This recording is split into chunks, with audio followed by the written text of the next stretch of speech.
ವಿರಾಮದ ನಂತರ ಜಾತಕ ಫಲ ಕಾರ್ಯಕ್ರಮಕ್ಕೆ ಮತ್ತೊಮ್ಮೆ ಸ್ವಾಗತ. ಶಾಸ್ತ್ರಿಗಳೇ, ಈ ದಿನ 12 ರಾಶಿಗಳ ಫಲಾಫಲ ಯಾವ ರೀತಿಯಾಗಿದೆ? 12 ರಾಶಿಗಳ ಫಲಾಫಲ ತಿಳಿಯುವ ಮುನ್ನ ಈ ಹೊತ್ತಿನ ಗ್ರಹಸ್ಥಿತಿಯನ್ನು ಗಮನಿಸಿಕೊಳ್ಳೋದಾದರೆ ಮೇಷರಾಶಿಯಲ್ಲಿ ಗುರು ಇರ್ತಕ್ಕಂಥದ್ದು, ಮಿಥುನ ರಾಶಿಯಲ್ಲಿ ಮಾಂದಿ ಉದಯಾಗಿದೆ, ಕನ್ಯಾ ರಾಶಿಯಲ್ಲಿ ಕೇತು ಇರ್ತಕ್ಕಂಥದ್ದು, ಇನ್ನು ಮಕರ ರಾಶಿಯಲ್ಲಿ ರವಿ, ಬುಧ, ಶುಕ್ರ ಹಾಗೂ ಕುಜರನ್ನು ನೋಡಿದ್ವಿ, ಚತುರ್ಗ್ರಹ ಯೋಗ ಇದೆ. ಇನ್ನು ಕುಂಭರಾಶಿಯಲ್ಲಿ ಶನೈಶ್ಚರನ ಜೊತೆಗೆ ಚಂದ್ರ ಇದ್ದಾನೆ, ಇನ್ನು ಮೀನರಾಶಿಯಲ್ಲಿ ರಾಹು ಇರತಕ್ಕಂಥದ್ದು. ಹೀಗಿರುವಾಗ 12 ರಾಶಿಗಳ ಫಲಾಫಲ ಹೇಗಿರ್ತದೆ ಗಮನಿಸ್ಕೊಳ್ಳೋಣ. ಮೊದಲಿಗೆ ಮೇಷರಾಶಿಯವರಿಗೆ ದಿವಸ ದುಶ್ಚಿಕ್ಯ ಸ್ಥಾನದಲ್ಲಿ ಮಾಂದಿ ಉದಯಾಗಿದೆ. ಹೀಗಾಗಿ ಅಚಾನಕ್ಕಾದ ಆಗಂತುಕ ಭಯ ನಿಮ್ಮನ್ನು ಕಾಡುತ್ತೆ. ಈ ದಿವಸ ಎದೆ ಭಾಗದಲ್ಲಿ ಸ್ವಲ್ಪ ತೊಂದರೆಗಳು, ನೋವು, ಈ ಥರದ್ದು ತೊಂದರೆ ಉಂಟಾಗೋ ಸಾಧ್ಯತೆ ಇದೆ. ಬುದ್ಧಿ ಸ್ವಲ್ಪ ಮಟ್ಟಿಗೆ ಕುಸಿಯುತ್ತೆ, ಶತ್ರುಗಳ ವಿರೋಧ ಉಂಟಾಗುವ ಸಾಧ್ಯತೆ ಸೂಚಿಸ್ತಾ ಇದೆ. ಸ್ವಲ್ಪ ತೊಡಕಿದೆ. ಶನಿಚಂದ್ರರು ಒಟ್ಟಾಗಿದ್ದಾರೆ. ಹೀಗಾಗಿ ನಿಮಗೆ ಮಾನಸಿಕವಾಗಿಯೂ ಲಾಭ ಇದೆ, ಆದರೆ ಲಾಭದ ಹಿಂದೆ ದೊಡ್ಡ ಚಿಂತೆ ಇರುತ್ತದೆ. ಈ ರೀತಿಯ ಒಂದು ತೊಡಕನ್ನು ಕಾಣ್ತಕ್ಕಂಥ ದಿವಸವಾಗಿದೆ. ಇದರ ಹೊರತಾಗಿ ಬೇರೆ ಒಳ್ಳೆಯ ಫಲ ಅಂದರೆ ಕರ್ಮಸ್ಥಾನದಲ್ಲಿರ್ತಕ್ಕಂಥ ಗ್ರಹಗಳು, ಅಲ್ಲಿ ದಿಗ್ಬಲ ಸಹಿತನಾದ ರವಿ, ಕುಜ ಇರತಕ್ಕಂಥದ್ದು. ನಿಮ್ಮ ಕೆಲಸದಲ್ಲಿ ಸೈ ಅನ್ನಿಸ್ಕೊಳ್ತೀರ, ಶ್ರಮ ತಗೊಂಡು ಕೆಲಸ ಮಾಡ್ತೀರ, ಅದಕ್ಕೆ ಲಾಭವೂ ಬರ್ತದೆ. ಆದರೆ ಸ್ವಲ್ಪ ಚಿಂತೆ ಇದೆಯಲ್ಲ, ಅದು ನಿಮ್ಮನ್ನು ಬಿಡೋದಿಲ್ಲ, ಕಾಡುತ್ತೆ. ಭಯ, ಚಿಂತೆ ಇವೆರಡು. ಇದರ ನಿವಾರಣೆಗೆ ಆಂಜನೇಯನ ಪ್ರಾರ್ಥನೆ ಮಾಡ್ಕೊಳ್ಳಿ, ಅನುಕೂಲ ಆಗುತ್ತೆ.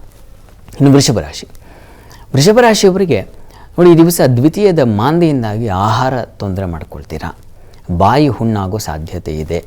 ಸ್ವಲ್ಪ ಹೀಟ್, ಆ ಒಂದು ವಾತಾವರಣದಿಂದ ನೀವು ಹೊರಗೆ ಬರಬೇಕು. ಆ ರೀತಿಯಲ್ಲಿಯೂ ನೀವು ನಿಮ್ಮ ದಿನಚರಿ ಕಾಪಾಡ್ಕೋಬೇಕಾಗತ್ತೆ. ಇದರ ಹೊರತಾಗಿ ವೃತ್ತಿಯಲ್ಲಿ ಈ ದಿವಸ ಸ್ವಲ್ಪ ಪ್ರೆಷರ್ ಬೀಳುತ್ತೆ, ವರ್ಕ್ ಪ್ರೆಷರ್ ಹೆಣ್ಮಕ್ಕಳಿಗೆ ಜಾಸ್ತಿ ಆಗುತ್ತೆ. ಒತ್ತಡ, ಅದು ಮಾನಸಿಕ ಒತ್ತಡ ಆಗಿಬಿಡುತ್ತೆ. ಕೆಲಸದ ಒತ್ತಡವೇ ಮನೋ ಒತ್ತಡವೂ ಆಗುತ್ತೆ. ಅಂಥದ್ದು ಒಂದು ಲಕ್ಷಣ ಇದೆ ಈ ದಿವಸ. ಯಾದೇವಿ ಸರ್ವಭೂತೇಷು ವೃತ್ತಿರೂಪೇಣ ಸಂಸ್ಥಿತ ನಮಸ್ತಸ್ಯೈ ನಮಸ್ತಸ್ಯೈ ನಮಸ್ತಸ್ಯೈ ನಮೋ ನಮಃ. ಈ ಮಂತ್ರ ಹೇಳ್ಕೊಳ್ಳಿ, ನಿಮಗೊಂದು ಬಲ ಬರುತ್ತೆ. ಇದರ ಹೊರತಾಗಿ ತಂದೆ ಮಕ್ಕಳಲ್ಲಿ ಸ್ವಲ್ಪ ಮಟ್ಟಿಗೆ ಕಲಹದ ವಾತಾವರಣ ಸೂಚಿಸ್ತಾ ಇದೆ. ಚೆನ್ನಾಗಿದೆ, ಒಳ್ಳೆಯದಕ್ಕೆ ಕಿತ್ತಾಡೋದು, ಒಳ್ಳೆಯ ವಿಚಾರಗಳಿಗಾಗಿ ತಲೆ ಕೆಡಿಸ್ಕೊಳ್ಳೋದು, ಅದಕ್ಕೆ ಒಳ್ಳೆಯ ವಿಚಾರಗಳಿಗಾಗಿಯೇ ಏನು ಬೌದ್ಧಿಕ ವ್ಯತ್ಯಾಸಗಳು ಉಂಟಾಗ್ತಕ್ಕಂಥದ್ದು ಇಂಥದ್ದಿದೆ.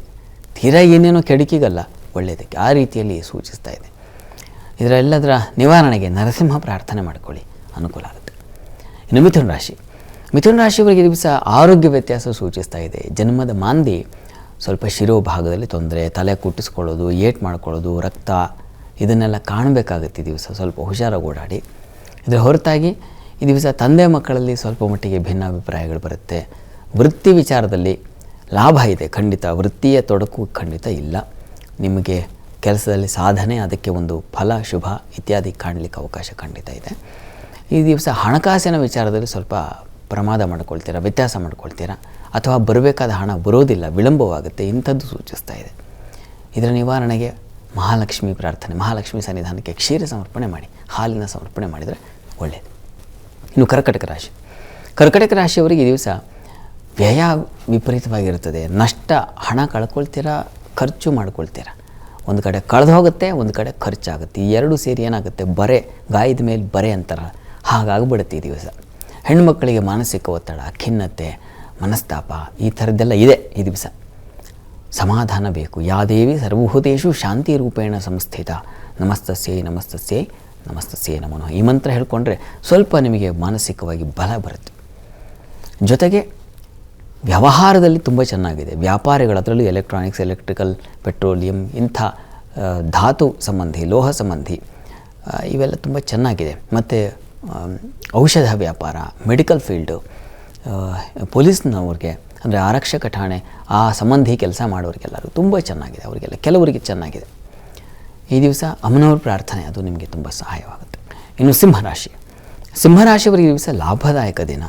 ಲಾಭ ಹರಿದು ಬರುತ್ತೆ. ವಿದೇಶಿ ಚಟುವಟಿಕೆಗಳಲ್ಲಿ ವಿಶೇಷವಾದ ಅನುಕೂಲಗಳು ಉಂಟಾಗ್ತಕ್ಕಂಥ ಸಾಧ್ಯತೆ ಕಾಣ್ತೀವಿ. ಈ ದಿವಸ ಚೆನ್ನಾಗಿದೆ.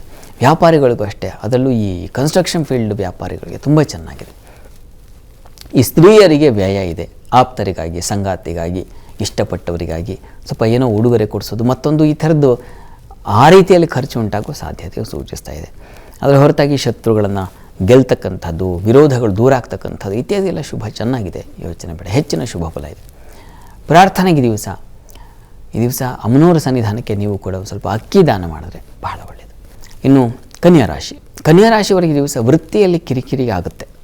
ಮಾಡಿದ ಕೆಲಸ ಪುನಃ ಮಾಡಬೇಕಾದ ಪರಿಸ್ಥಿತಿ ಬಂದುಬಿಡುತ್ತೆ. ಅದೆಲ್ಲ ಮಾಡಿಟ್ಟಿದ್ದೆ ತಿರ್ಗಾ ಹಾಳಾಯಿತು, ಮತ್ತೊಂದು ಸಲ ಮಾಡು, ಈ ಥರದ್ದೊಂದು ವಾತಾವರಣ ನಿರ್ಮಾಣ ಆಗುತ್ತೆ. ಇನ್ನು ಈ ದಿವಸ ನಿಮಗೆ ಸ್ತ್ರೀಯರಿಗೆ ಸ್ವಲ್ಪ ಕಲಹದ ವಾತಾವರಣ ಇರ್ತದೆ. ಶತ್ರುಗಳ ಸಲುವಾಗಿ ಅಥವಾ ಬಂಧುಗಳ ಸಲುವಾಗಿಯೇ ಅವ್ರ ಜೊತೆಗೆ ಕಲಹ, ಒಂದು ಯುದ್ಧ, ಈ ಥರದ್ದೆಲ್ಲ ಶುರುವಾಗ್ಬಿಡುತ್ತೆ.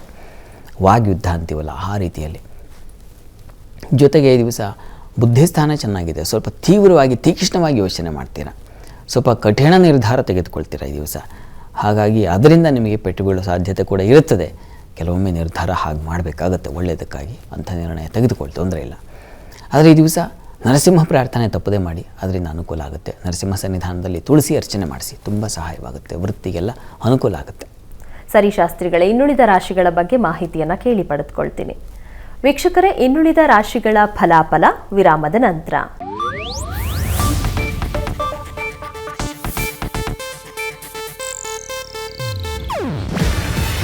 ಇದು ಏಷ್ಯಾನೆಟ್ ನ್ಯೂಸ್ ನೆಟ್ವರ್ಕ್ ಪ್ರಸ್ತುತಿ. ನೀವು ನೋಡ್ತಿದ್ದೀರಾ ಏಷ್ಯಾನೆಟ್ ಸುವರ್ಣ ನ್ಯೂಸ್.